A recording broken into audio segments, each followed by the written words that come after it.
अवधूत चिंतन श्री गुरुदेव दत्त श्री स्वामी समर्थ। माझ्या स्वामी परिवारामध्ये तुमचं मनापासून स्वागत। चला तर मग आज मी एक छोटासा व्हिडिओ घेऊन आलेली आहे। वसंत पंचमीच्या दिवशी आपल्याला काही वस्तू खरेदी करायची आहेत। माता सरस्वती ही विद्येची देवता आहे। आपल्या घरामध्ये ह्या वस्तू असायलाच पाहिजे। बघा, आपले मुलं असेल, माता सरस्वतीची कृपा आशीर्वाद नसेल तर सरस्वतीचं कृपा आशीर्वाद नसेल तर आपल्या मुलं कधीही हुशार होत नाही। म्हणून ही विद्येची देवता आहे। जे मुलं अभ्यास करतात, अभ्यास करण्याच्या आधी आपण सरस्वती मातेची पूजा करूनच आपण पहिला दिवस शाळेला पाठवत असतो। म्हणून आपण ज्या मुलं अभ्यास करतात, जिथं बसून अभ्यास करतात, त्यांचं स्टडी टेबल असेल, तिथं आपल्याला एक सरस्वती मातेचा फोटो असायलाच हवा घरामध्ये। सरस्वती माता ही विद्येची देवता आहे आणि अभ्यास करण्याच्या अगोदर एक 5 मिनटं 2 मिनटं मुलांना अशी सवय लावायची आहे, सरस्वती मातेचा मंत्र आणि पूजा करूनच अभ्यासाला बसायचं आहे। ही छोट्या मुलांना जर लहानपणापासून ही सवय लावली तर ती सवय तशीच लागू राहते आणि माता सरस्वती आपल्या मुलांच्या बुद्धीवरती, जिभेवरती अखंड वास करत असते। माता सरस्वतीची कृपाशिवाय आपले मुलं प्रगतिशील कधीच होत नाही। माता लक्ष्मी जिथं सरस्वती माता असते, तिचं घरामध्ये वास असतो, तिथं माता लक्ष्मी असतेच असते। आणि जिथं माता लक्ष्मी खूप काही पैसा असतो आणि पण तिथं सरस्वती माता नसते तर माता लक्ष्मीसुद्धा जास्त दिवस टिकत नाही। जिथं सरस्वती माता असते तिथंच माता लक्ष्मी स्थायी रूपाने टिकून राहते। म्हणून जे शिक्षण ज्या घरामध्ये बघा खूप काही कमवतात, धन कमवतात, भरपूर काही त्यांच्याकडे धन दौलत पैसा आहे, पण त्यांच्याकडे शिक्षण नाही आहे, मग ते इथं लक्ष्मी माता जास्त वेळ टिकत नाही।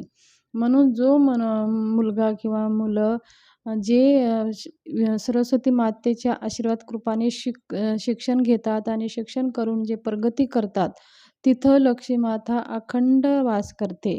म्हणून आपल्या बुद्धीनं, आपल्या विवेकनं, आपल्या स्वतःच्या स्वकष्टानं ते मुलं पुढे जातात आणि तेच मुलं यशस्वी होतात। आणि जिथं सरस्वती मातेचं कृपा आशीर्वाद नसतं, आपण खूप धन कमवलं तरी पण ते आपण कोणत्या ना कोणत्या मार्गाने ते धनसुद्धा आपलं नष्ट होत जातं, म्हणजे वाईट मार्गाने सुद्धा ते धन निघून जातं।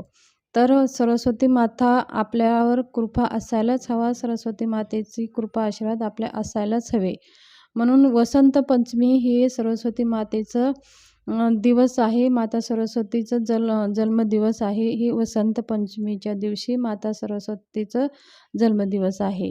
म्हणून अत्यंत प्रभावशाली हा दिवस आहे, अत्यंत महत्त्वाचा हा दिवस आहे मुलांच्या प्रगतीसाठी।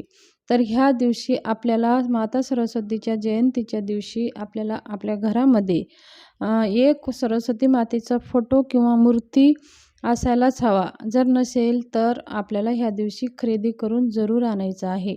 आणि सरस्वती मातेला जास्त काही पूजा, असं अभिषेक वगैरे काही करायचे नाही। माता सरस्वतीचा एक फोटो आपल्या घरामध्ये असावा आणि त्याच्यामध्ये वीणा आहे असा एक फोटो जरूर असावा।